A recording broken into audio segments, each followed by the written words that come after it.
अरे इमरान तो आवा ही नहीं कैसा इमरान।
Good morning.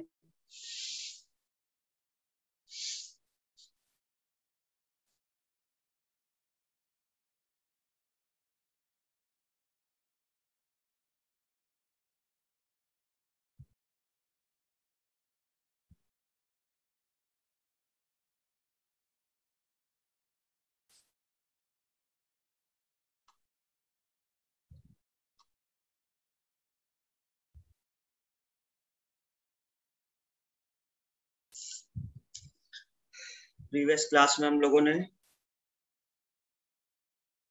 बंगाल विभाजन स्टार्ट किया था ना, बंगाल विभाजन और स्वदेशी आंदोलन।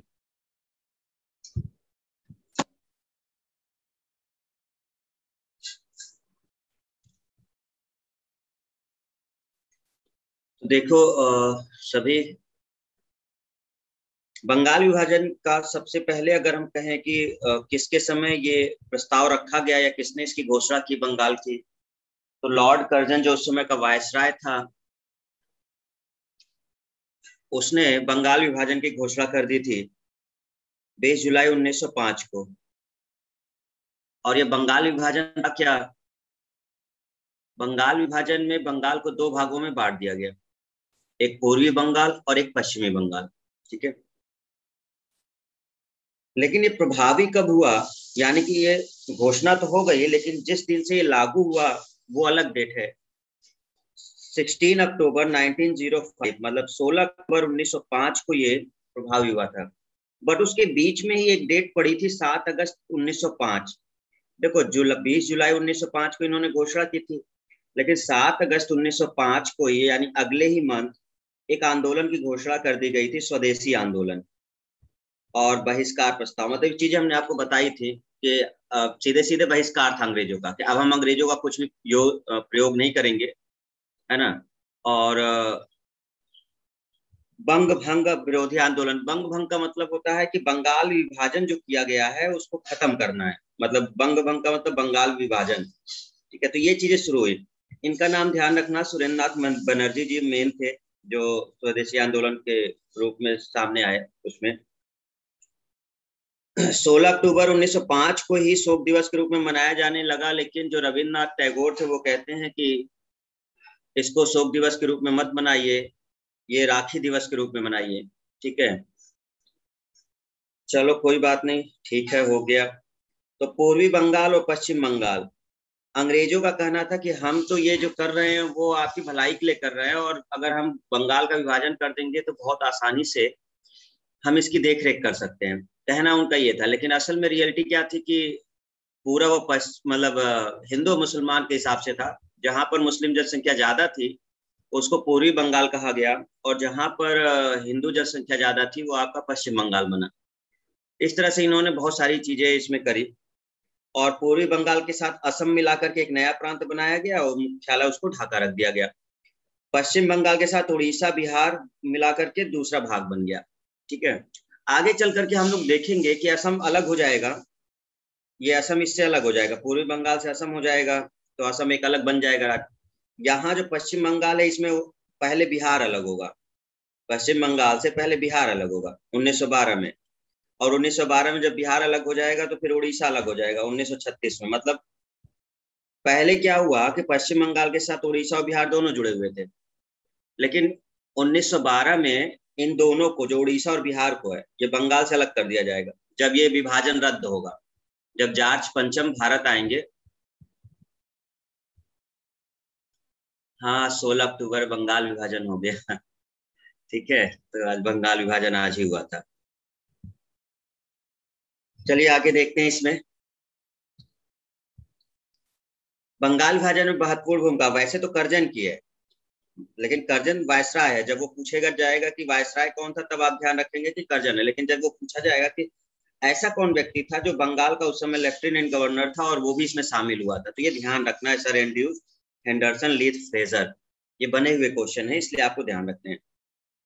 रविन्द्रनाथ टैगोर की बात करोगे तो स्वदेशी आंदोलन के आलोचक, मतलब ये पूरी तरीके से स्वदेशी को ये नहीं मानते थे कि सही होगा। असल में क्या था कि जो नरम दल के लोग थे ना, वो अंग्रेजों के एक प्रकार से कह लो सपोर्टर थे। सपोर्टर इन द सेंस वो उनसे बैर नहीं रखना चाहते थे। ठीक है, ये लोग उनसे बैर नहीं रखना चाहते थे। ये सोचते थे कि कहीं बीच का कोई रास्ता निकाला जाए, और हम लोग जो धीरे धीरे इतने नरम तरीके से इनसे पेश आ रहे हैं तो अपने आप देश छोड़ के चले जाए। मतलब इनकी सोच देखो, ये लोग सोच रहे हैं कि हम इनके खिलाफ हथियार नहीं उठाएंगे, हम लोग प्यार से बात करेंगे और सब इस तरह से अंग्रेज जो होंगे वो धीरे धीरे हम लोग की बातें मान करके देश छोड़ के चले जाएंगे। ऐसा होता है कभी? मतलब जो एकदम हिंसा पे उतारू हो चुका हो, आप उससे प्यार की बातें करेंगे जाकर के तो बातें मानेगा आपकी? तो ये चीजें थी। तो स्वदेशी के ये आंदोलन के आलोचक थे और पूर्व एवं पाश्चात्य सभ्यता के मत समन्वय के समर्थक। चलिए ठीक है, एक नाम आपको इनका याद रखना है पेपर के लिए अपने, कृष्ण कुमार मित्र। कृष्ण कुमार मित्र एक संपादक थे पत्रिका के, संजीवनी नाम की पत्रिका के। ठीक है, इन्होंने ब्रिटिश माल का बहिष्कार, शोक मनाना, सरकारी संस्थानों से संपर्क तोड़ना। देखो ये कैसे याद करोगे, एक्चुअल में जो ये सुरेंद्र नाथ बनर्जी हैं, ये जो सुरेंद्र नाथ बनर्जी हैं जो स्वदेशी आंदोलन में, इनके साथ कृष्ण कुमार भी थे। जब ये 7 अगस्त 1905 को स्वदेशी आंदोलन की घोषणा हुई थी तो उस समय सुरेंद्र नाथ बनर्जी के साथ ये कृष्ण कुमार मित्र भी थे वहां। तो एक प्रकार से इन दोनों लोगों ने मिलकर ही वो ब्रिटिश माल के बहिष्कार की बात करी थी। ठीक है, अशोक मना, सरकारी सत्ता शपथ होना, इन लोगों ने बहुत सारा चीजें किया। मतलब स्कूल नहीं जाएंगे, कॉलेज नहीं जाएंगे, सरकारी दफ्तर नहीं जाएंगे, है ना, ये सब चीजें थी। सीधे सीधे मना कर देना कि अंग्रेजों से कोई संबंध नहीं रखेंगे। दूसरा, अगर कोई अंग्रेजों से कोई संबंध रखेगा तो हम लोग उसको जाति से बहिष्कृत कर देंगे, समाज से बहिष्कृत कर देंगे। तो कुल मिला के हमें केवल अंग्रेजों को बाहर निकालना है, ये इनका मोटो था स्वदेशी आंदोलन का। लॉर्ड कर्जन ने एक बोला है, इसको रटना नहीं है, बस एक बार पढ़ लेना। ठीक है, कि उसने ये बंगाल विभाजन के बारे में क्या बोला है, कि एक्चुअल बंगाल विभाजन क्या है। ये लॉर्ड कर्जन के शब्दों में, उसे खुद के शब्दों में समझिए कि ये क्या है, क्यों कर रहा है वो। अंग्रेजी हुकूमत का यह प्रयास कलकत्ता को सिंहासनाच्युत करना तथा बंगाली आबादी का बंटवारा करना था। एक ऐसे केंद्र को समाप्त करना था जहां से बंगाल एवं पूरे देश में कांग्रेस पार्टी का संचालन होता था और साजिशें रची जाती थी। देखो, एक तरफ तो ये कह रहा है कि हम आपके भलाई के लिए काम कर रहे हैं, ठीक है, और जब हम इसको डिवाइड कर देंगे तो हम बहुत आसानी से इसको देख सकते हैं। बट जरा इसके शब्द समझो, ये खुद कह रहा है कि जो विभाजन हमने किया है उसका मतलब है कि कलकत्ता जो है वो एक मेन केंद्र बनता जा रहा है राष्ट्रवादी आंदोलन का। मतलब यहाँ के लोग जो हैं वो बहुत जागरूक होते जा रहे हैं और वो सब एक साथ मिलकर के कोई ना कोई बड़ा प्लान कर लेते हैं। तो हम क्या कोशिश कर रहे हैं कि हम इस राष्ट्रवादी आंदोलन को तोड़ने का कोशिश कर रहे हैं, ताकि बंटवारा इसीलिए हम कर रहे हैं ताकि वो इकट्ठा ना हो पाए। और यही सच बात है, इसीलिए उन्होंने एक अलग प्रांत हिंदुओं के लिए बनाया और एक मुस्लिमों के लिए बनाया, उनका मोटो यही था मेन। तो कर्जन ने खुद कहा ये सब चीजें, ऐसे एक केंद्र को समाप्त करना था जहां से बंगाल में पूरे देश में कांग्रेस पार्टी का संचालन होता था। मतलब बंगाल एक महत्वपूर्ण केंद्र था उस समय जिसको बांटना बहुत जरूरी था। ठीक है, तो बंगाल विभाजन का मुख्य उद्देश्य बंगाली राष्ट्रवाद की शक्ति को दुर्बल करना, बंगाली राष्ट्रवाद की शक्ति को दुर्बल करना, ये था कि लोग इकट्ठा ना हो पाए, यही मेन होता है। तो ये चीज ध्यान रखिएगा, छोटे छोटे पॉइंट आपको याद हो जाएगा। सबसे मेन डेट याद रखनी है, बंगाल विभाजन कब प्रभावी हुआ था ये याद कर लो। बंगाल का विभाजन घोषणा कब हुई थी? 20 जुलाई 1905 को। ठीक है, लेकिन स्वदेशी आंदोलन की घोषणा कब हो गई? 7 अगस्त 1905 को। और बंगाल विभाजन प्रभावी कब हो गया आपका? तो 16 अक्टूबर 1905 को ये प्रभावी हो गया था। किसके समय हुआ था? लॉर्ड कर्जन के समय हुआ था। किसके समय हुआ था? लॉर्ड कर्जन के समय हुआ था। ये इंपॉर्टेंट है इसमें। ठीक है,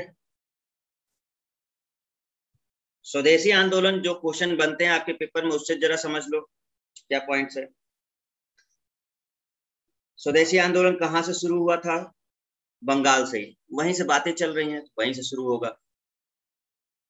स्वदेशी आंदोलन के प्रस्तुतकर्ता में ये 3-4 नाम है, इसको याद है। देखो ये तो ऐसे याद कर लोगे, लाल बाल पाल, इनको तो ऐसे डायरेक्ट याद कर लो।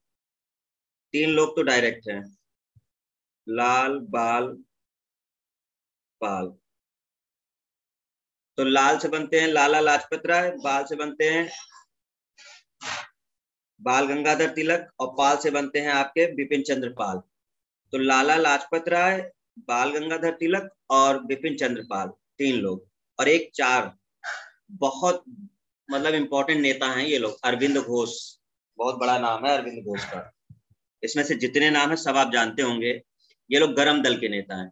ये एक्चुअल में ये गरम दल के नेता लोग हैं, ठीक है, जिसको उग्रपंथी कहा गया है और एक को नरमपंथी कहा गया। इतिहास में शब्दों को बहुत चुन चुन के रखा गया है। किसके बारे में हमें क्या पढ़वाना है, इतिहास की किताबों में वही लिखा हुआ है। मतलब अपने आप को ये लोग नरमपंथी कह रहे हैं, दूसरे को गरमपंथी कह रहे हैं। गरमपंथी यानी गरमपंथी में भी एक शब्द इन्होंने यूज कर लिया है हिस्टोरियन ने, उग्रपंथी। मतलब कि हम लोग अच्छे हैं और ये जो लोग हैं ये उग्र लोग हैं, ये क्रांतिकारी लोग हैं, ये लोग मतलब उस तरह के लोग हैं, ये लोग सही नहीं है। मतलब कुल मिला के कहने का मतलब ये था उनके। तो शब्दों को बहुत सही तरीके से इन लोगों ने चुनाव किया है, जो भी हिस्टोरियन है, किसको क्या बताना है वही चीजें हैं। तो स्वदेशी आंदोलन के मुख्य प्रस्तुतकर्ता हैं अरविंद घोष। एक एक लोग का बायोग्राफी पढ़ने लायक है, पता है।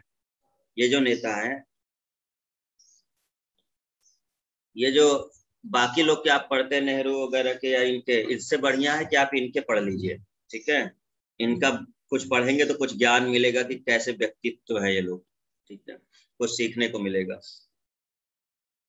अरविंद घोष, लोकमान्य बाल गंगाधर तिलक, विपिन चंद्रपाल, लाला लाजपत राय।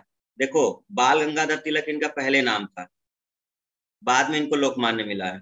असल में बताएंगे आगे, इनको जेल में डाल दिया था अंग्रेजों ने, फिर उसके बाद वो बाहर आए थे तब उनको लोकमान्य नाम मिला था, तो लोकमान्य तिलक भी कहा जाता है। तो ये स्वदेशी आंदोलन के चार बहुत बड़े नेता थे और ये लोग गरम दल के कहे जाते हैं, ठीक है। जब कांग्रेस का दो पार्ट बनता है, नरम पंथी और गरम पंथी, तो ये गरम पंथ के बोले जाते हैं लोग। चलिए, ये पॉइंट आपका बनता है। देखिए स्टूडेंट्स, ये असल में कौन सा बना हुआ है हम बता दें, ये दिल्ली वाला बना हुआ है क्वेश्चन। ये क्वेश्चन पूछा जा चुका है, ये वाला। तो अगर ये पूछा गया है तो इसका मतलब क्या आपका इसमें है, ठीक है। तो इन्होंने एक क्वेश्चन किया था, दिल्ली सैयद हैदर रजा, ये क्वेश्चन पूछा गया था कि ये मतलब स्वदेशी आंदोलन कहाँ पर, मतलब मेन किस क्षेत्र में चलाए थे, तो ये दिल्ली वाले चलाए थे। तो ये पूछा, तो इसलिए आप चारों याद कर लीजिएगा, क्योंकि लोकमान्य तिलक जो है, इन्होंने जो स्वदेशी आंदोलन चलाया तो उनका मेन एरिया कौन सा था। तो लोकमान्य तिलक या बाल गंगाधर तिलक का मेन एरिया था बंबई और पुणे, महाराष्ट्र वाला एरिया था। मतलब तो महाराष्ट्र वाले एरिया में ये स्वदेशी आंदोलन चला रहे थे। अजीत सिंह और लाला लाजपत राय, ये दोनों लोग किधर चला रहे थे, पंजाब और उत्तर प्रदेश। तो ये पंजाब और उत्तर प्रदेश का जो क्षेत्र था वो इन दोनों लोगों के पास था। सैयद हैदर रजा, ये दिल्ली का क्षेत्र देख रहे थे। चिदम्बरम पिल्ले मद्रास देख रहे थे। ये याद करना पड़ेगा, ठीक है, ये चीजें याद करनी पड़ेंगी आपको, कौन कहाँ देख रहा था।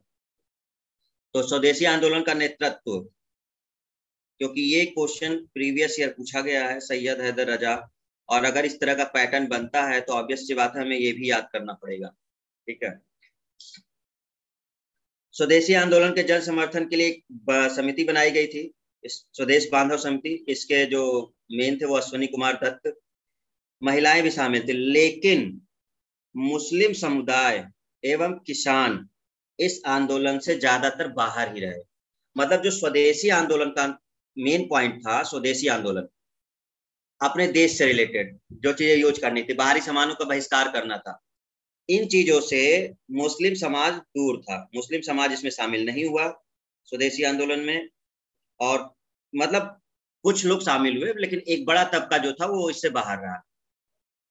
मुस्लिम समुदाय शामिल नहीं हुआ और किसान इस आंदोलन से बाहर रहे, ठीक है, ये लोग बाहर रहे।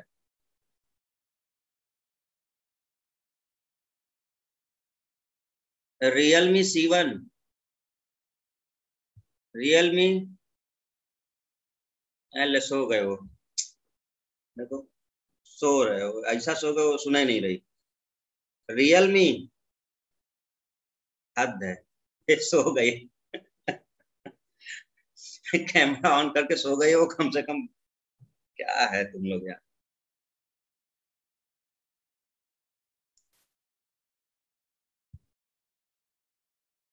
रियलमी जग गए, देखो उसको पता नहीं चल रहा कि हम अभी भी नींद में, उसको पता नहीं चला हम उसी को बोल रहे हैं।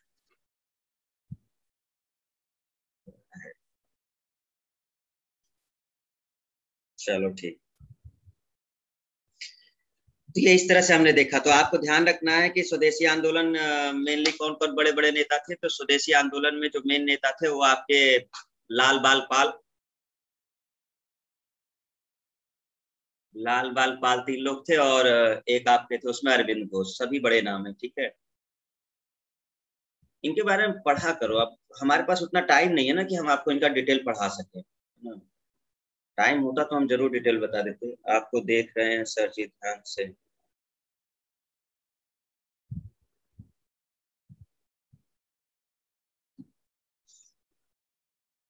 चलिए, इस आंदोलन का एक शीर्षक ये स्वदेशी आंदोलन में वंदे मातरम वंदे मातरम वंदे मातरम, ये गीत मतलब हर एक की जुबान पर हो गया था।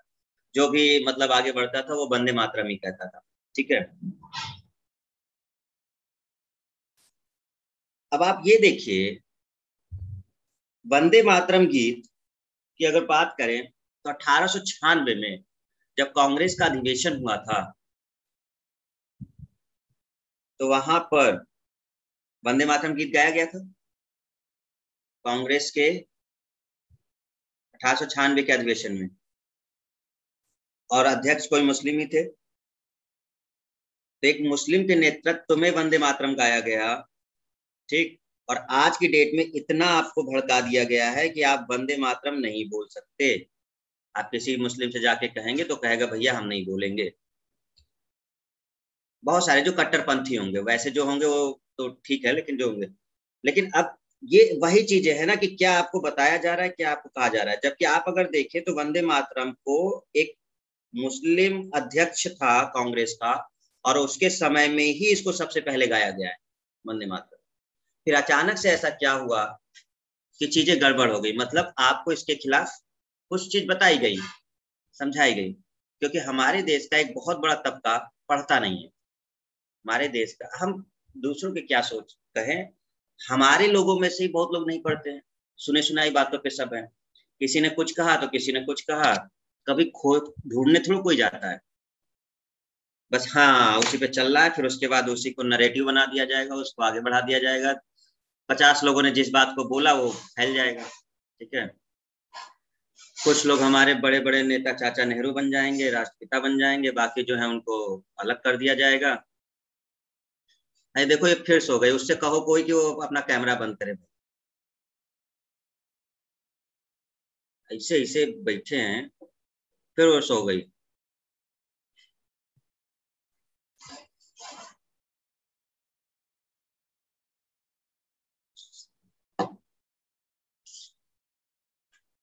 रियलमी, हेलो,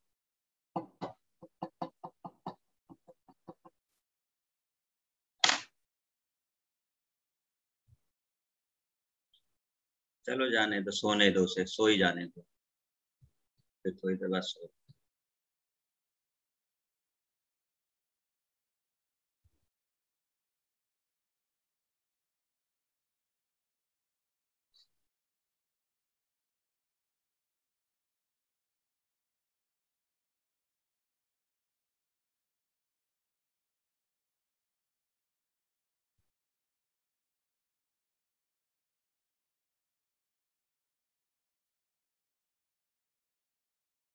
चलो उसको हटा दियो, वो अपना सोए आराम से। क्या करें, अब रिमूव ही करना पड़ेगा।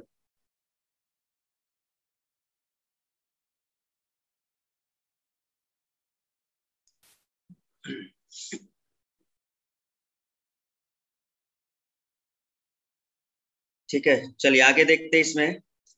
तो जिंदगी का मजा सोने में ऐसा, तो सो ना, हम कब मना किया, हमने तो कहीं मना ही नहीं किया ना, तुम सो। हम कौन किसी को कुछ रोके हुए हैं, तुम अभी भी सो आराम से। कुछ टाइम बाद पता चलेगा जिंदगी का सोने का मजा।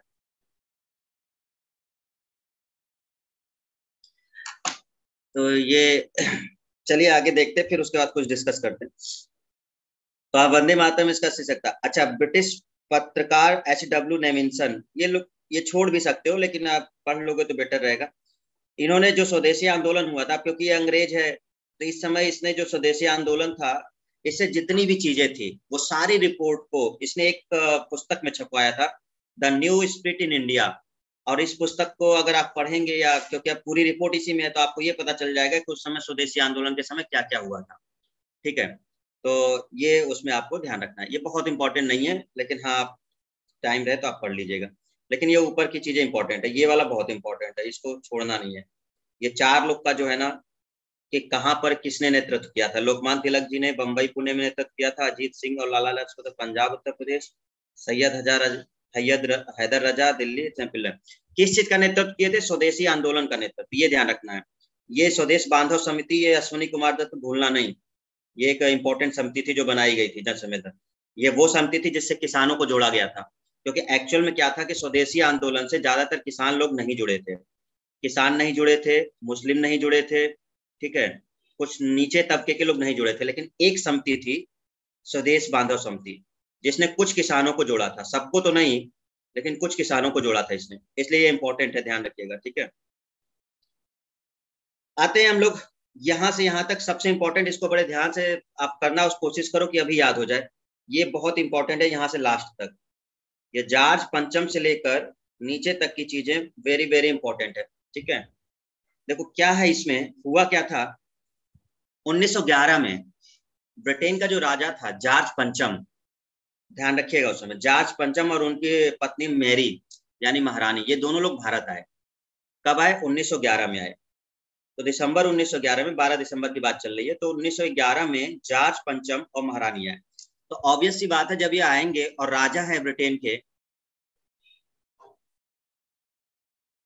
तो ऑब्वियस सी बात है कि इनका क्या होगा? सम्मान होगा। तो बहुत बड़ा दरबार लगाया गया दिल्ली में। ठीक है, दिल्ली में बहुत बड़ा दरबार लगाया गया इनके आगमन पर। ठीक है, जॉर्ज पंचम और महारानी मेरी के उसमें। तो जिसको हम लोग दिल्ली दरबार के नाम से जानते हैं। किसके नाम से जानते हैं? दिल्ली दरबार के नाम से हम लोग जानते हैं इसको। तो जॉर्ज पंचम और महारानी मैरी। ठीक है, चलिए, यहाँ पे 2-3 चीजें हुई जब ये दरबार लगा। तो अब यहाँ पर आपको ध्यान ये रखना है कि इस दरबार में मेनली किन किन चीजों की बातें हुई। देखो बहुत इंपॉर्टेंट, पहला, बंगाल विभाजन रद्द कर दिया गया, फर्स्ट पॉइंट।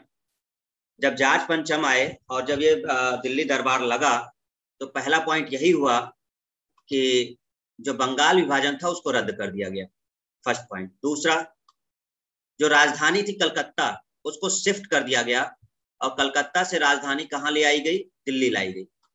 तो यही जब जॉर्ज पंचम आए हैं तो उसी समय ऐसा हुआ है। ठीक है, ये चीज आपको दोनों ध्यान रखनी है। डेट अगर देखना है तो आप देख सकते हो, 12 दिसंबर 1911, 12 दिसंबर 1911 बंगाल विभाजन रद्द हो गया दिल्ली दरबार में ही। कैसे रद्द हुआ? तो आप समझो, जो प्रांत बनाया था, अगर आपने ऊपर देखा कि एक प्रांत बनाया था पूर्वी बंगाल और एक बनाया था पश्चिमी बंगाल, तो जो पूर्वी बंगाल था जिसके साथ असम था, अलग कर दिया गया। तो पूर्वी बंगाल में असम को अलग करके असम को एक नया प्रांत बना दिया गया। पहले दोनों एक साथ थे, असम और कौन? पूर्वी बंगाल, सब एक साथ ऐड थे, तो असम को अलग बना दिया। ठीक है, और जो उड़ीसा और बिहार थे, तो उड़ीसा और बिहार किसके साथ थे? पश्चिम बंगाल के साथ थे। तो पश्चिम बंगाल से इन दोनों को अलग कर दिया गया। असल में बिहार अलग हो गया 1912 में, ठीक, और उड़ीसा को अलग कर दिया गया 1936 में। तो ये इस तरह से इन दोनों को भी बाहर कर दिया गया था। ठीक है,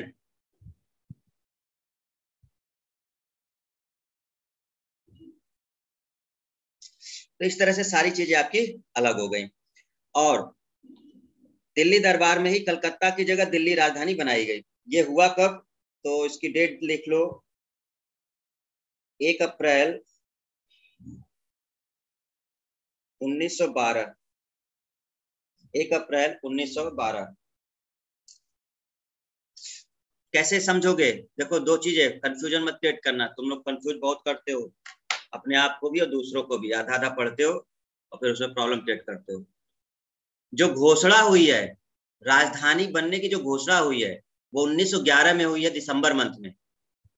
स्थानांतरित जो हुई है वो 1912 में हुई है। दोनों अलग अलग चीजें हैं। पहला, जब दिल्ली दरबार लगा था, और उस दिल्ली दरबार में जब 12 दिसंबर 1911 की जो हम बात कर रहे हैं, तो इसमें दिल्ली दरबार में कलकत्ता की जगह दिल्ली राजधानी बनाने की घोषणा हुई थी कि अब जो राजधानी है वो कलकत्ता नहीं रहेगी, दिल्ली रहेगी। लेकिन ऑफिशियली जो ट्रांसफर हुआ है, जिसे हम कहते हैं कि जब से वो काम काज चालू हुआ है कि वहां से स्थानांतरित होकर, तो स्थानांतरित हुआ है 1 अप्रैल 1912 को, इसलिए डेट आती है। लेकिन ये जब तक ये ना बोले कि स्थानांतरित कब हुआ या जो भी ऑप्शन हो, अगर दोनों ऑप्शन है, 1911 भी ऑप्शन है और 1912 भी ऑप्शन है, और आपसे कहा गया क्या, तो करेक्ट आंसर 1912 माना जाता है, अप्रैल वाला, जिस दिन से उसका कामकाज शुरू कर दिया गया है। ठीक है, तो ये आपको थोड़ा सा ध्यान रखना है। चलिए आपसे मैं क्वेश्चन पूछते हैं, इस समय वायसराय कौन है? श्रुति, आरती, देवेंद्र, कोमल, रियलमी। है रियलमी, जग गई तुम? रियलमी, अरे हाँ ना, कुछ बोलो। हेलो। अरे कैसे मूर्ति बनी है यार, कसम से आवाजों नहीं जा रही क्या? कैसे कैसे लोग हो तुम?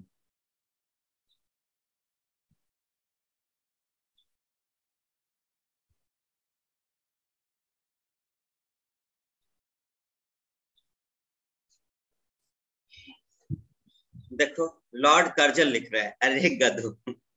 Lord Curzon. सौरभ हार्डिंग द्वितीय, हार्डिंग द्वितीय, हार्डिंग द्वितीय।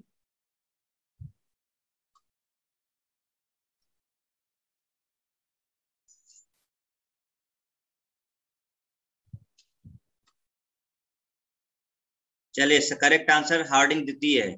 तो जो लॉर्ड कर्जन कह रहे हैं वो गलत है। इस समय जो है वो हार्डिंग द्वितीय है।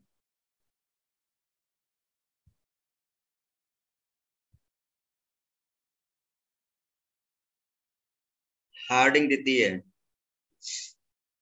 तो ये जो बात चल रही है ये हार्डिंग द्वितीय के समय की चल रही है, याद कर लीजिएगा, चाहे नोट कर लीजिएगा इसमें।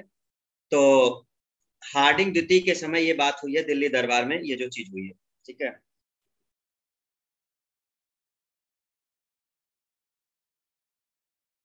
इसी समय क्या हुआ था? एक बमकांड हुआ था, चलो उसके बारे में बता देते हैं, इस नोट्स में नहीं है वो। ठीक है, तो थोड़ा सा हम आपको ये बता देते हैं कि ये जो एक्चुअल में हार्डिंग के समय एक बम कांड हुआ था, इसके ऊपर बम फेंका गया था हार्डिंग के ऊपर। बट ये किस्मत इसकी बहुत अच्छी थी, ये बच गया, हार्डिंग बच गया था। ठीक है,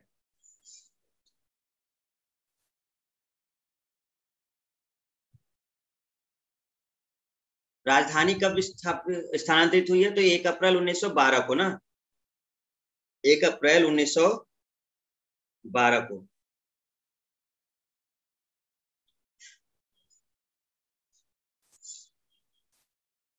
23 दिसंबर 1912 को, देखो, राजधानी स्थानांतरित हो चुकी थी, मतलब वहां से हो गया था। और ये आ रहा था कहीं से, जो लॉर्ड हॉर्डिंग था कहीं से आ रहा था और इस शहर में प्रवेश कर रहा था, उसी समय इसके ऊपर बम फेंका गया था। और 23 दिसंबर 1912 को यह घटना हुई थी, जिसको कहा जाता है हार्डिंग बम कांड।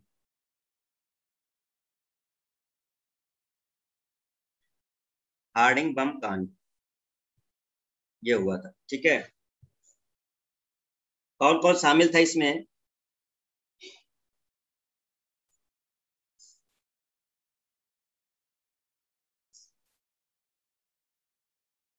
मास्टर अमीर चंद,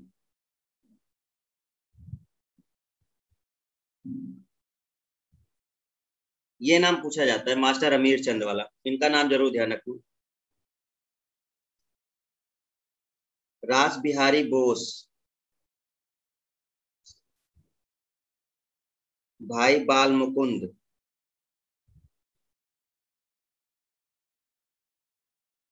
अवध बिहारी।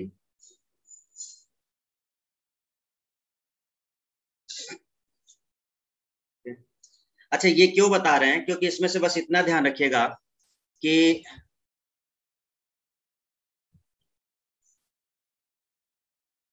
ये क्वेश्चन ऐसे पूछा गया है इन्होंने एक क्वेश्चन किया हुआ है इस टॉपिक से कि हार्डिंग बम कांड में इसमें से कौन सा व्यक्ति शामिल नहीं था।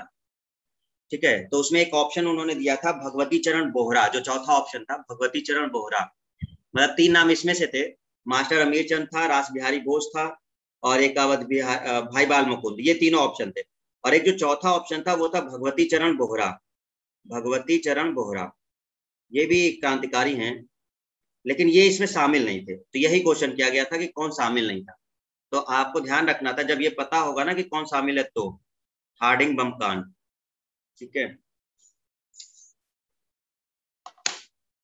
तो ध्यान रखिएगा 23 दिसंबर 1912 को, मतलब जब स्थानांतरित हो गया था उसके बाद ये हार्डिंग बम कांड किया गया था।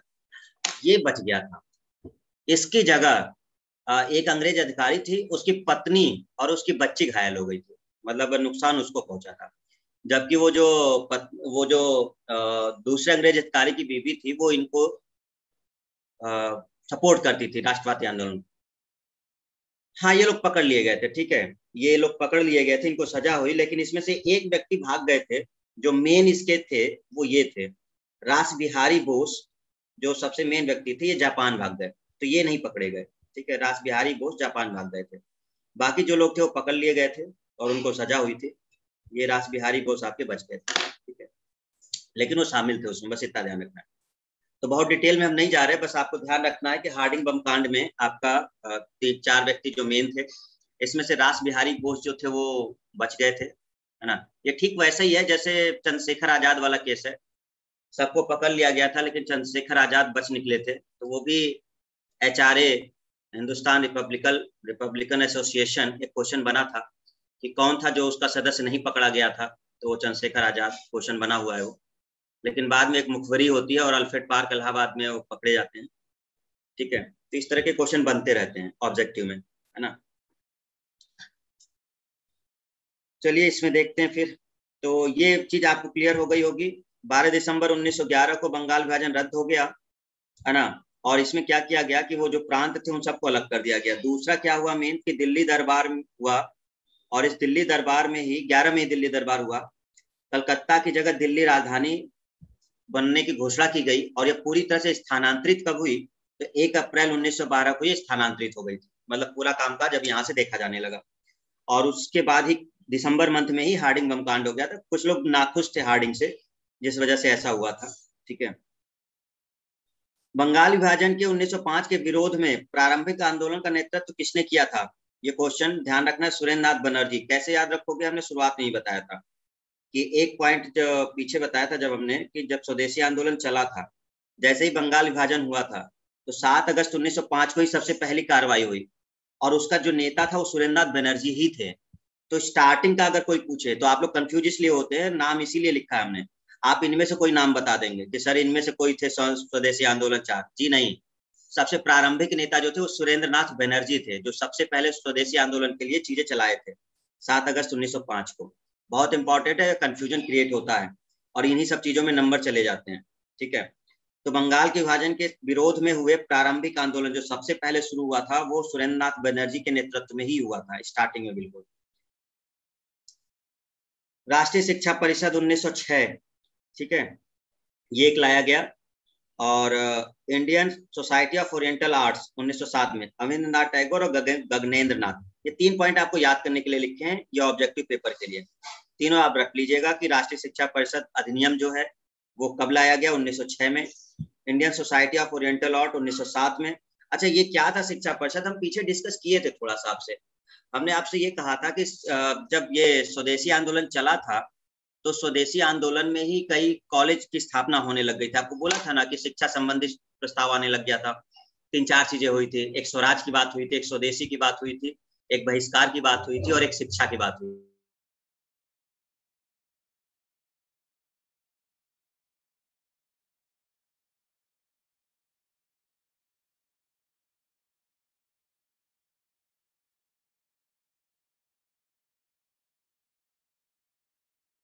बंगाल विभाजन क्लियर हुआ? बंगाल विभाजन 1905, और पीछे का जो किया था वो सब भूलना मत। ठीक है, दादा भाई नौरोजी क्या है? दादा भाई नौरोजी क्या पूछना चाह रहे हो?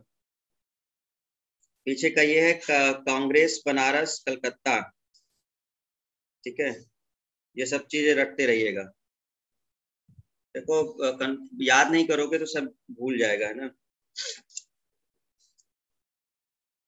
आजकल एक मुद्दे पे बहुत चर्चा चल रही है, अगर न्यूज देख रहे होगे, वीर सावरकर, विनायक दामोदर सावरकर, पूरा नाम विनायक दामोदर सावरकर। क्या चर्चा चल रही है, कौन बताएगा? देवेन?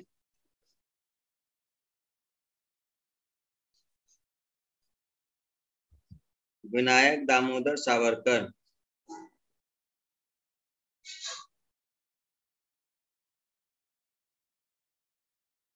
कौन है सर? जब ये ऐसा कोई क्वेश्चन पूछता है ना, ऐसा जब कोई क्वेश्चन पूछता है तुम लोगों में से, तो हम सोचते हैं ये कैसा प्राणी रहा होगा और क्या मतलब इसने जीवन में किया क्या होगा। मतलब ये अपने 20-21 सालों में इसने किया क्या, मतलब क्या बोले, अब हम छोड़ो, जाने दो यार। जब तुम लोग ऐसे क्वेश्चन करते हो ना,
आ गए हम लोग वापस। ये जो नेटवर्क है ना परेशान कर रखा है, पता नहीं क्या सिस्टम है, कभी भी चला जाता है।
सर वीर सावरकर की एक बुक लॉन्च की गई जिसकी वजह से पुराने झगड़े स्टार्ट हो गए।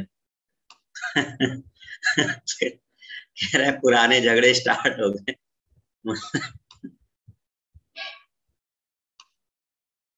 ये सब किताबें ना, हम बता रहे, एक किताब है वीर सावरकर की, मेरा आजीवन कारावास, इसको पढ़ो। मेरा आजीवन कारावास। ये अच्छे हैं बुरे हैं ये आप खुद तय करिए, लेकिन उनकी एक किताब है आजीवन कारावास, मेरा आजीवन कारावास, उसको पढ़िए। 10 साल की जो काला पानी की सजा मिली है ना, रूह कांप जाएगी आपकी पढ़ करके। अंडमान की सेलुलर जेल में जब उनको 10 साल रखा गया है ना, 1911 से लेकर के फिर 21 तक, फिर उसके बाद रत्नागिरी जेल में रखा गया।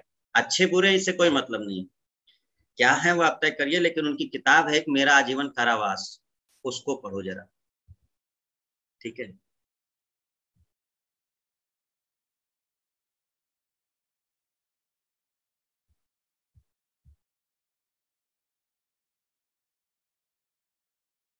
नेहरू जी लोग जब जेल में जाते थे, नेहरू जी लोग, तो पूरी व्यवस्था होती थी उस जेल में।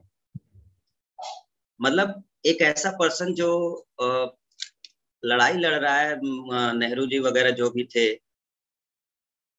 ये लोग जेल में बैठे बैठे किताबें लिख दे रहे हैं। क्या व्यवस्था दी गई है। कुक रखने की व्यवस्था थी, जो बहुत संभ्रांत परिवार के कुछ हुआ करते थे वो अपने साथ कुक भी रख सकते थे जेल में। सबकी बात नहीं कर रहे हैं, कुछ जिनको जो अंग्रेजों की तरफ से थे उनको ये सुविधा दी जाती थी।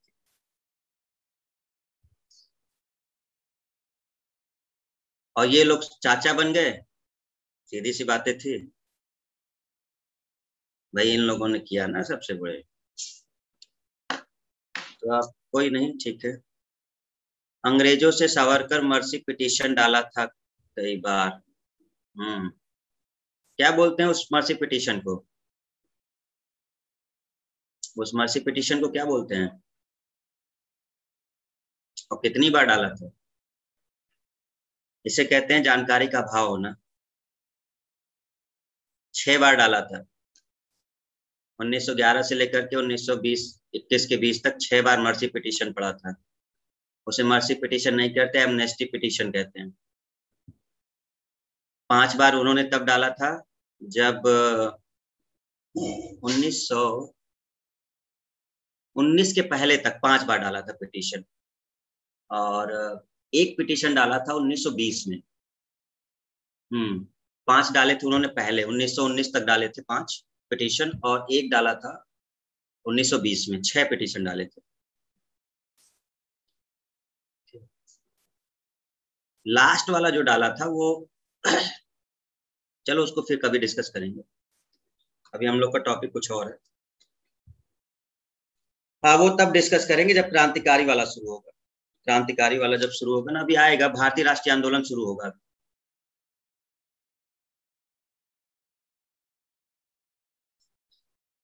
सर गांधी जी के बारे में कोई बुक बताए, मेरा एक फ्रेंड घोर विरोधी है, उससे सजेस्ट कर।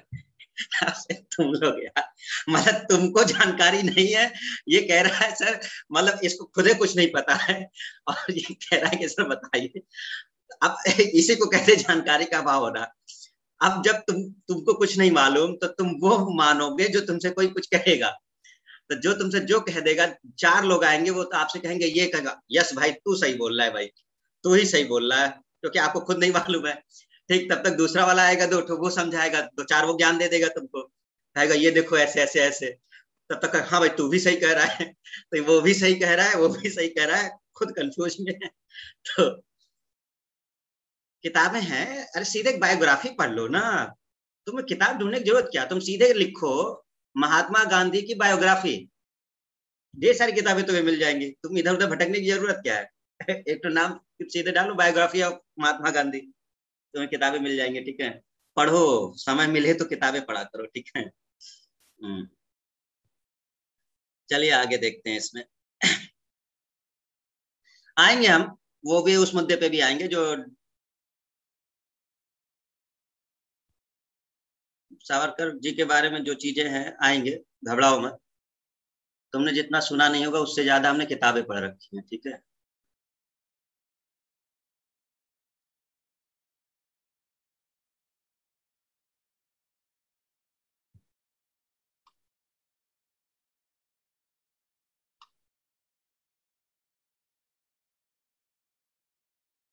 चलिए देखते हैं इसमें।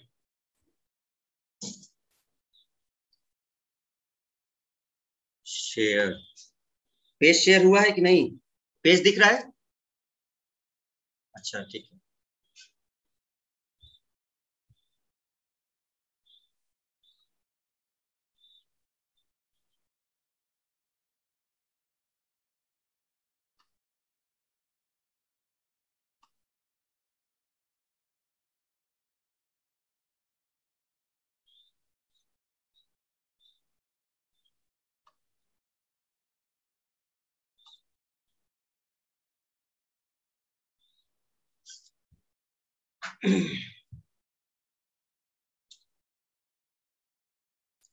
सावरकर को जेल क्यों हुई थी? ये जितने लोग हैं मर्सी पिटीशन वाले, वो बताएं कि सावरकर को जेल क्यों हुई थी।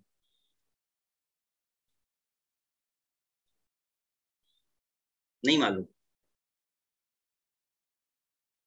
क्यों? क्योंकि हम बस वही जानते हैं जो हमें बताया जाता है, क्योंकि हम तो कभी कुछ पढ़ नहीं सकते। एक ऐसे केस के लिए उनको सजा हुई थी जो उन्होंने किया ही नहीं था। ठीक है, एक ऐसी चीज के लिए उन्हें फंसाया गया था जो उन्होंने किया ही नहीं था, भारत में थे ही नहीं। जैक्सन हत्याकांड में चापेकर बंधुओं का हाथ था।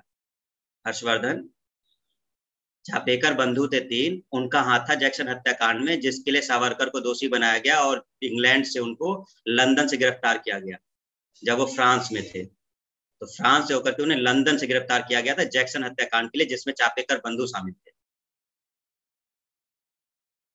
जी।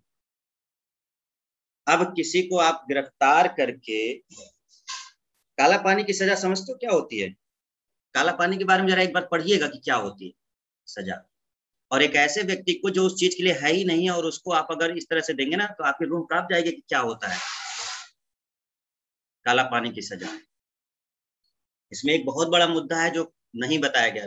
विश्व युद्ध वन, जब 14 से शुरू हुआ था विश्व युद्ध one, world war one, Gandhi ji ने कुछ स्टेटमेंट दिए थे, बट गांधी जी को क्रिटिसाइज नहीं किया गया उस चीज के लिए। अंग्रेजों ने साथ मांगा था गांधी जी का जब प्रथम विश्व युद्ध हुआ था कि हमें भारत का साथ चाहिए। तो गांधी जी ने सीधे आह्वान किया था पूरे देश का कि जो भी यहाँ युवा हैं वो ब्रिटिश को या उनकी सेना में भर्ती हों, क्योंकि मैं इनकी सहायता करूंगा। आपने तो क्रिटिसाइज नहीं किया गांधी जी को, क्यों नहीं उठाया भाई मुद्दा? गांधी जी इतने बड़े नेता थे, गांधी जी कह रहे थे कि हम अंग्रेजों का साथ देंगे क्योंकि विश्व युद्ध चल रहा है, मैं आपके साथ हूं। देशद्रोही नहीं हो गए?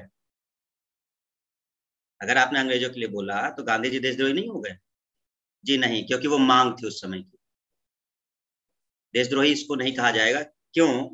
क्योंकि अब विश्व युद्ध चल रहा है और क्योंकि ब्रिटेन शामिल है उसमें, और ब्रिटेन के अंडर हम लोग हैं, तो हम लोग का कर्तव्य बनता है कि एक प्रकार से हम लोग उनकी सहायता करें, जो गांधी जी ने किया था, है ना। तो वो चीजें हैं। लेकिन सर राजनाथ ने कहा था कि गांधी जी के कहने पर मर्सी पिटीशन डाला, जो बिल्कुल गलत था। वाह भाई वाह, बहुत बढ़िया, सही, मतलब न्यूज देखते हो भाई, गजब है। कुछ स्टूडेंट, चलो न्यूज देखते हैं, ठीक है। क्या नाम है इसका? अमित। हाँ ठीक है। हाँ तो तुम ही बताओ भाई कैसे गलत है। कहाँ है अमित? अमित सामने आओ। ये चैप्टर है, परेशान मत हो। हम चैप्टर बताते कौन सा है, अभी शायद दूसरे चैप्टर पढ़ोगे इसके बाद ही। इसके बाद एक चैप्टर आएगा आपका, एक लेक्चर ये हो जाएगा और 2 लेक्चर, तीसरे लेक्चर में आपका ये शुरू हो जाएगा, भारत में क्रांतिकारी आंदोलन। थर्ड लेक्चर जो है इसका यही होगा, ठीक है।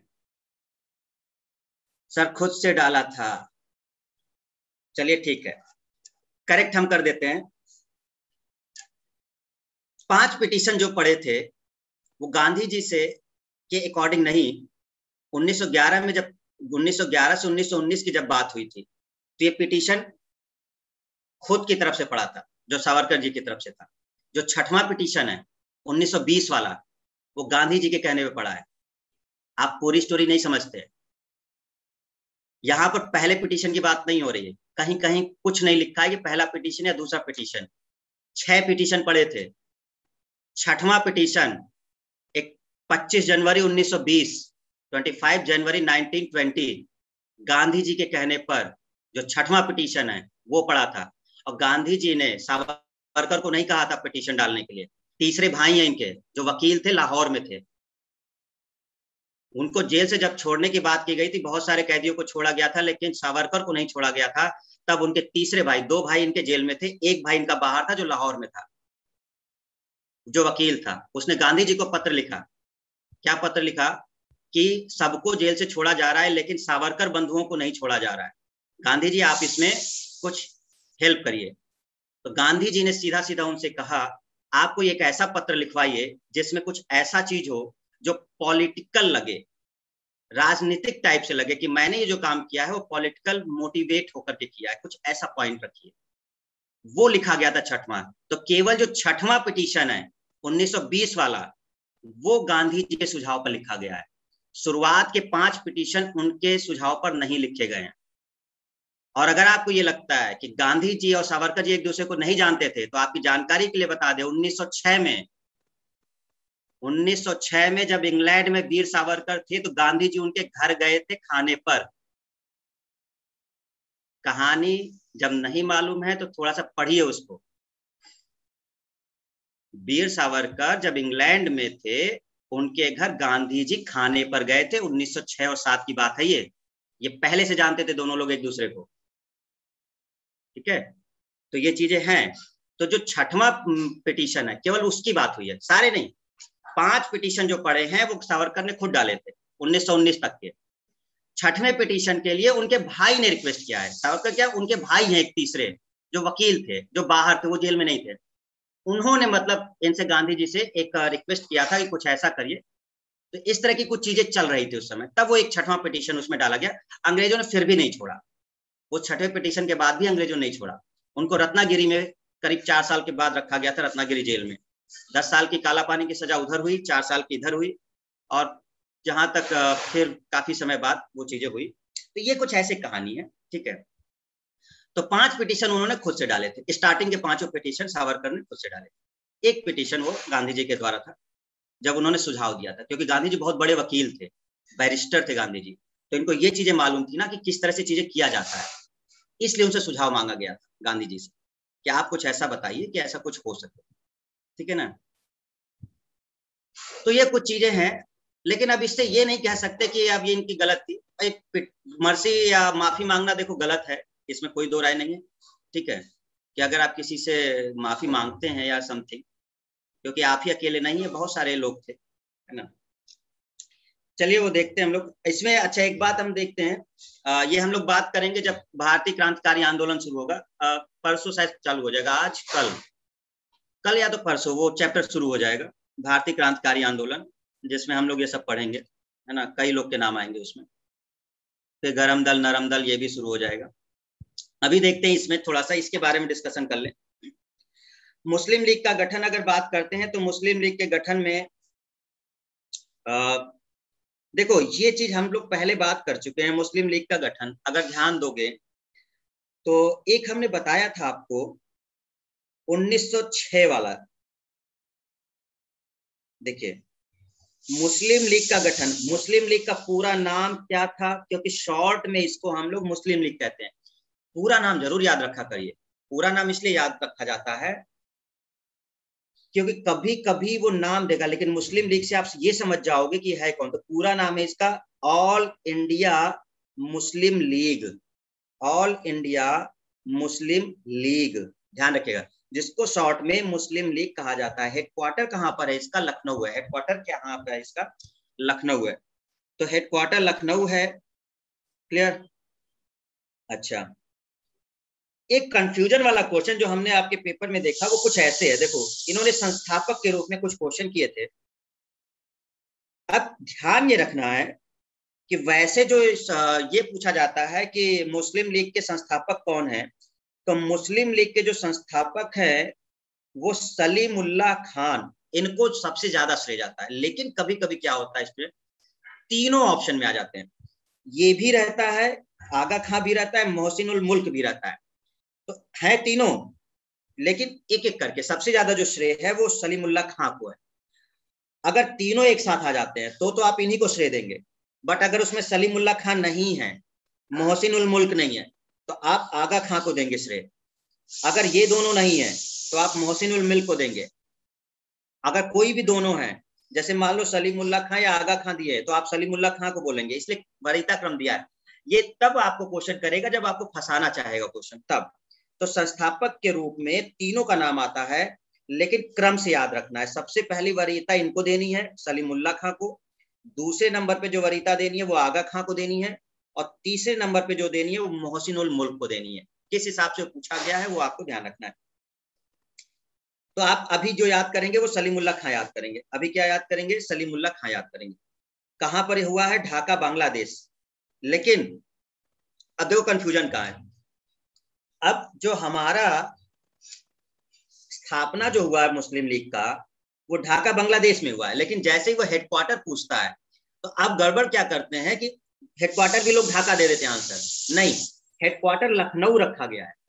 ये स्थापना हो गया था, लेकिन उसके कुछ समय बाद इसके हेडक्वार्टर को लखनऊ बना दिया गया था। तो आप ध्यान रखिएगा कि मुस्लिम लीग या ऑल इंडिया मुस्लिम लीग का जो हेडक्वार्टर है वो लखनऊ में है। ठीक है, ये आपको थोड़ा सा ध्यान रखना है। वार्षिक अधिवेशन एक 1907 में हुआ कराची, एक 1908 में हुआ अमृतसर। जैसे कांग्रेस अपना वार्षिक अधिवेशन कराती थी वैसे ये लोग कराते थे। ठीक है, तो कराची में 1907, और ये वाला पूछा गया है कराची वाला। 8 वाला भी आप याद कर लेना, अमृतसर में 8 वाला हुआ था। ठीक है, मुस्लिम लीग की एक शाखा खोली गई थी लंदन में। ठीक है, संस्थापक सैयद अमीर अली, रट लो इसको। मुस्लिम लीग की शाखा लंदन में जो सैयद अमीर अली। अब जरा मुस्लिम लीग के उद्देश्य पढ़ते हैं। ये बनाया क्यों गया था? मुस्लिम लीग बनाया क्यों गया था? पहला, ब्रिटिश सरकार के प्रति मुसलमानों में निष्ठा बढ़ाना। ब्रिटिश सरकार के प्रति मुसलमानों में निष्ठा बढ़ाना मतलब जो मुस्लिम लोग हैं वो लोग एक प्रकार से झुकाव हो उनका, किसकी तरफ? ब्रिटिश सरकार की तरफ। ठीक है। दूसरा, मुसलमानों के राजनीतिक अधिकारों की रक्षा। मतलब मुस्लिम लीग क्या क्या कहती थी? मुस्लिम लीग ये कहती थी कि कांग्रेस जो है, कांग्रेस ये सभी लोगों का प्रतिनिधित्व नहीं करता। कांग्रेस कह रहा है, ये लोग कह रहे हैं कि कांग्रेस केवल मुस्लिमों को छोड़ दो, आप मुस्लिम के जो नेता है वो हम हैं। ये मुस्लिम लीग कह रही है कि जो भी मुस्लिम है भारत में उनके नेता हम लोग हैं, मुस्लिम लीग। कांग्रेस इनको छोड़कर आपको ये, पहले क्या हुआ करता था जब तक मुस्लिम लीग नहीं बनी थी तो कांग्रेस सब कुछ देखा करती थी, हर एक पार्ट। लेकिन इसके उद्देश्य ये था कि हम मेन नेता हैं मुसलमानों के, तो इनका जो भी अधिकार है या जो भी चीज है उसकी रक्षा हम लोग करेंगे। ये मेन मुद्दा है। लीग के अन्य उद्देश्यों को बिना प्रभावित किए अन्य संप्रदायों के प्रति करुणा की भावना को बढ़ने से रोकना। मतलब कहने का मतलब ये था कि सबको मिला जुला के लेके चला जाए। तो ये मुस्लिम लीग के उद्देश्य थे, जिसमें से आपका ये पॉइंट इंपॉर्टेंट है, देखिएगा। ठीक है, W हंटर क्या कहता है, हिंदुओं से इसको ज्यादा मतलब नहीं था, ये क्या कहता है, मुसलमान यदि खुश और संतुष्ट हैं तो भारत में ब्रिटिश शक्ति का महत्तम बचाव होगा। ये मतलब सीधा सीधा ये समझ रहे हैं कि मुस्लिमों को विरोधी मत बनाओ, जो भी मुस्लिम हैं उनको अपने साथ रखो, उनको कुछ ऐसा करो कि उनको अपनी तरफ मिला के रखो। ये अंग्रेज भी जानते हैं। तो इसी को एक पॉइंट से W हंटर था उस समय, उसने यही कहा कि अगर ब्रिटिश शक्ति को खत्म होने से बचाना है तो मुसलमान को खुश रखना होगा, और इसके लिए आपको जो करना है वो करिए। सीधी सी बात ये चल रही थी, और इसीलिए मुस्लिम लीग इन चीजों का समर्थन कर रहा था। ठीक है, तो ये पॉइंट क्लियर हुआ। आपका सबसे इंपॉर्टेंट पॉइंट यहाँ पर मुस्लिम लीग का बस एक ये वाला है मेन, स्थापना कब हुआ था, 1906। ये रट लो, अभी ये पूछा ही जाता है। 1906 ये स्थापना, और लखनऊ हेडक्वार्टर है। अध्यक्ष की बात की या संस्थापक के रूप में तो सलीमुल्लाह खां की बात करते हैं। ठीक है, सबसे पहले यही 2 अधिवेशन इसको ध्यान रख लेना, 7 का कराची और 8 का अमृतसर। बाकी ये उद्देश्य न भी याद करोगे तो चल जाएगा। मुस्लिम लीग की शाखा सैयद अमीर अली। ठीक है, मार्ले मिंटो सुधार, बस ये एक लास्ट और डिस्कस कर लेते हैं। देखिए ये बहुत आसान है समझना, आप लोग इसको अगर थोड़ा सा चीजों को ठीक तरह समझेंगे तुरंत समझ में आ जाएगा। 2 व्यक्ति हैं ये, मार्ले अलग अलग व्यक्ति हैं, मिंटो अलग व्यक्ति है, दोनों को मिला के एक नाम दिया गया है मार्ले मिंटो। ये जो मार्ले हैं ये अलग व्यक्ति हैं, मिंटो अलग व्यक्ति हैं, इन दोनों को मिला के एक दिया गया है तो जिसको कहते हैं मार्ले मिंटो सुधार। ठीक है, अब कैसे समझोगे, समझो 1905 में लॉर्ड कर्जन के स्थान पर, जब बंगाल विभाजन हुआ था तो लॉर्ड कर्जन के स्थान पर लॉर्ड मिंटो को भारत का वायसराय नियुक्त किया गया। लॉर्ड कर्जन के बाद जो वायसराय लॉर्ड मिंटो बन के आया। ठीक है, लेकिन इसी समय एक और व्यक्ति था जिसका नाम था जॉन मार्ले। तो जॉन मार्ले जो था वो भारत का सचिव बना।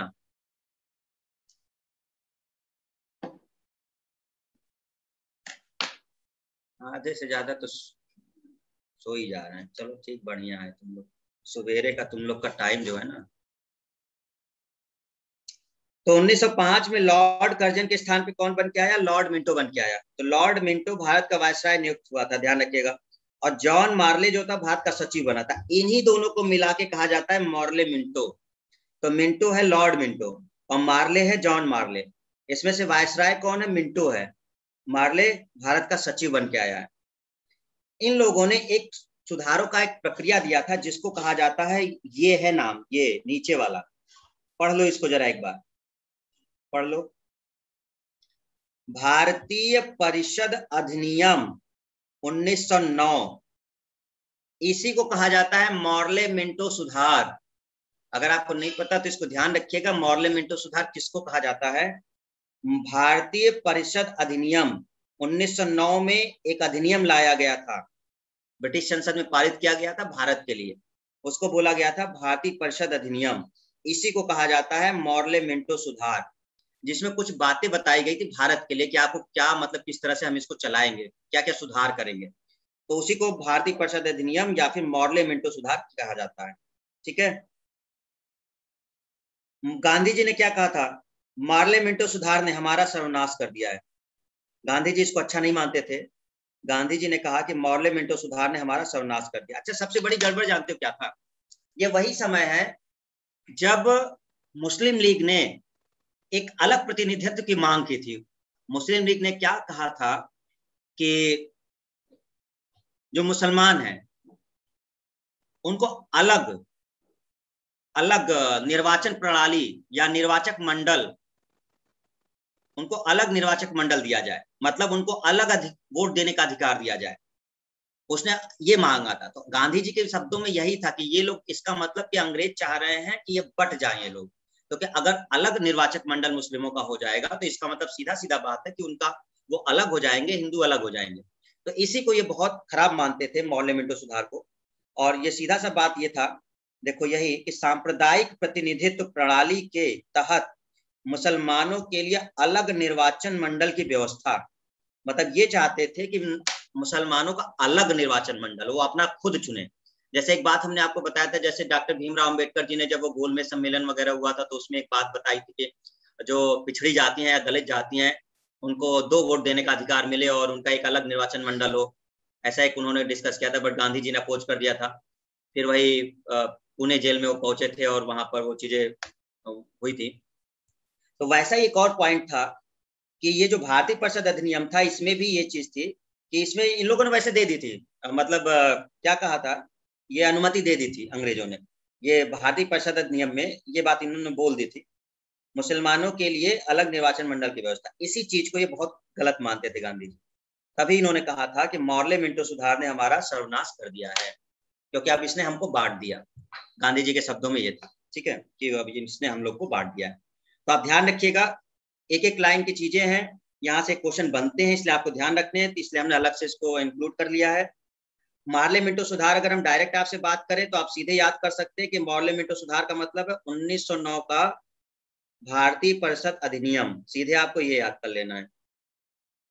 तो 1909 का जो भारतीय परिषद अधिनियम है, भारतीय परिषद अधिनियम 1909 का भारतीय परिषद अधिनियम, इसी को मार्ले मिंटो सुधार कहा जाता है। समझ गए लोग, मार्ले मिंटो सुधार किसे कहते हैं? 1909 में एक भारतीय परिषद अधिनियम आया था, ठीक है, अंग्रेजों की तरफ से, जिसमें अंग्रेज मुस्लिमों के लिए एक अलग निर्वाचन मंडल की व्यवस्था की गई, मतलब एक ऐसा था। तो मिंटो जो थे वो वायसराय थे भारत के उस समय, लॉर्ड मिंटो, और मार्ले जो थे वो सचिव थे, तो दोनों को मिला के मार्ले मिंटो सुधार कहा जाता है। तो एक पॉइंट ये आपका हो गया, एक मुस्लिम लीग का गठन हो गया। आई होप कि अब चीजें क्लियर हो गई होंगी जो अभी हमने देखा, मुस्लिम लीग और मार्ले मिंटो। कोई डाउट किसी को? नहीं। मुस्लिम लीग का गठन कब हुआ, किस ईयर में? 5 में हुआ, 6 में हुआ? मुस्लिम लीग का गठन 5 में हुआ या 6 में हुआ? 6 में हुआ। हाँ, मुस्लिम लीग का गठन 6 में हुआ था। वेरी गुड, ठीक है। हेडक्वार्टर कहां पर है मुस्लिम लीग का? लखनऊ। कहां पर है? लखनऊ में।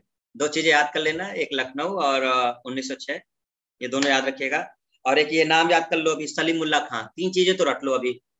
मुस्लिम लीग की स्थापना 1906 में, और जो हेडक्वार्टर है वो लखनऊ, और जो इसके संस्थापक है सलीमुल्लाह खान, ठीक।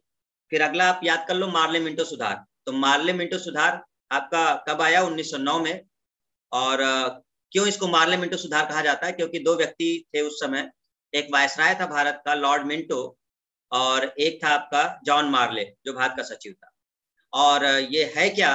तो ये एक भारत परिषद अधिनियम है 1909, जिसमें बहुत सारे पॉइंट रखे गए थे, जिसमें एक पॉइंट आपका जो ज्यादा इंपॉर्टेंट था, अलग निर्वाचन मंडल की व्यवस्था करना, ये एक पॉइंट उसमें दिया गया।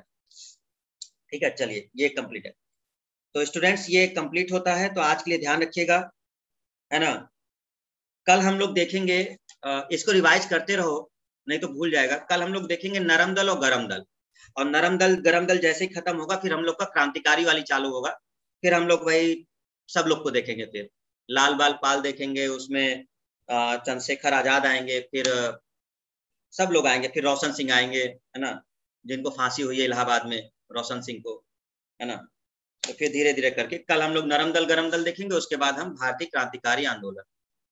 क्रांतिकारी आंदोलन थोड़ा सा बड़ा चैप्टर होगा क्योंकि सबका थोड़ा सा डिस्कशन होगा, ठीक है। चलिए ठीक है। रोशन सिंह को तो जानते हो ना, इलाहाबाद में रहते हो। रोशन सिंह को यहीं फांसी हुई है, इलाहाबाद में ही।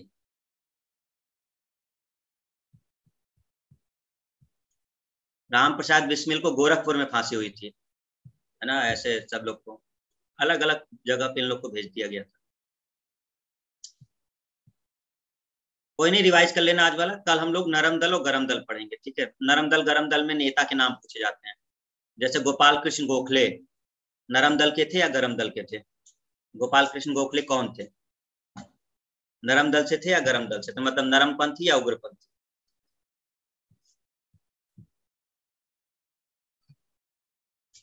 चलो कल हम लोग डिस्कस करेंगे इसको, ठीक है।